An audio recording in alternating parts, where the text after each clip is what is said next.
I'm Jay, CMO and co-founder of Liquidium.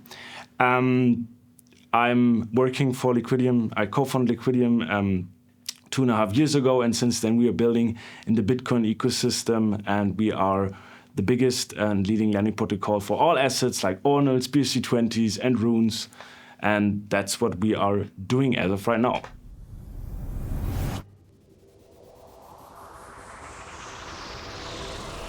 Our current product offering is a P2P product where people can collateralize runes, BRC20s, and ordinals.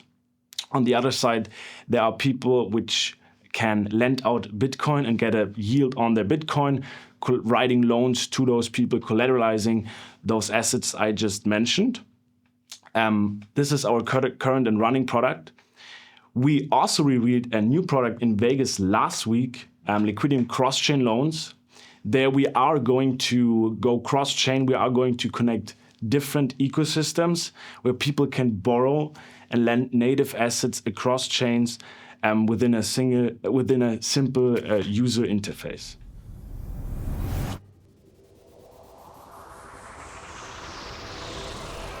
We got actually, as I just mentioned, 2 products. So we rebranded our main brand Liquidium to Liquidium.wtf for our P2P product to address the degenerate audience, the degen audience, as those assets are more volatile, as those assets are more niche per se. And then we took the Liquidium.fi brand for the new cross-chain loans product as we address a more mature audience, a bigger audience, and therefore we made space to use Liquidium.fi for the new cross-chain loan product. Just to touch on the community feedback, they gave us great feedback, and I'm pretty sure that we are heading in the right direction in terms of rebranding and marketing, and having those 2 brands really helps us to divide between those 2 products, and to differ between those 2 products.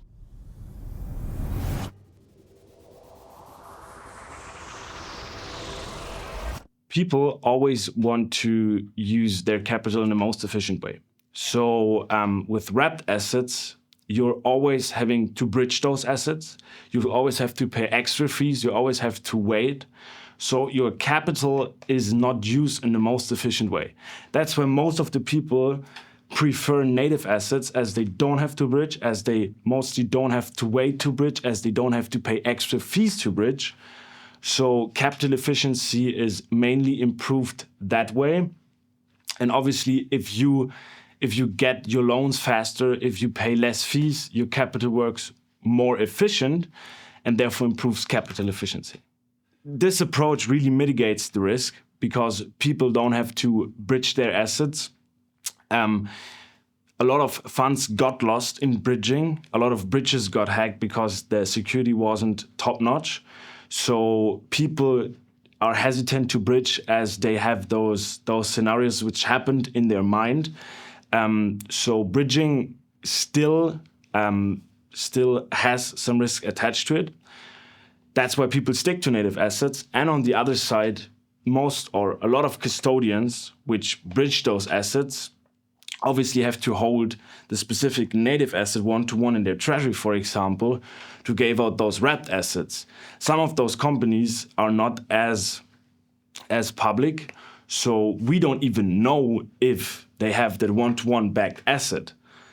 So if they don't have the one-to-one backed asset, they can print that wrapped asset out of thin air, which again doesn't make any sense because people will have a wrapped asset which is worth nothing. So that's like a security risk, and we try to definitely reduce that risk in using that native approach.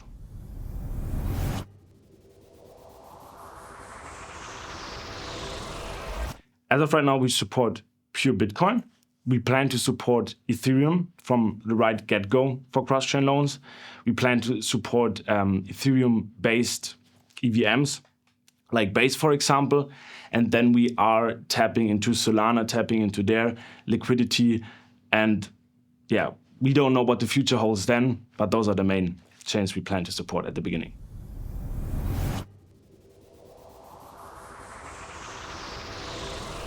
So we have to look at different angles. We do have the community angle. We have a tight-knit community through the Liquidium.wtf product.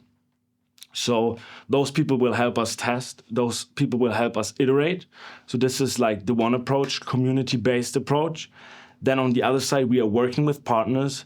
We are a big fan of like native integrations. So we're in talks with wallets to integrate cross-chain loans there, as the friction is way less for people to use the product. So we got the wallet and the consumer side.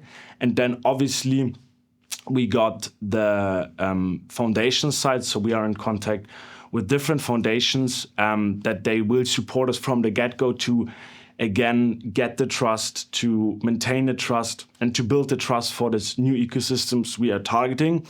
And then we are also connected to a lot of really important persons which do use our product, and they will act as brand ambassadors, key opinion leaders, to also implement and to also establish the trust for the new product. So just the TLDR, we got the community side, we got the consumer side, wallets, we got foundation sides, and we also got the brand ambassador / key opinion leader side. So those four pillars, those 4 points are most important for us. And then obviously there are also incentivized campaigns for people to use and test, but more on that to be shared later.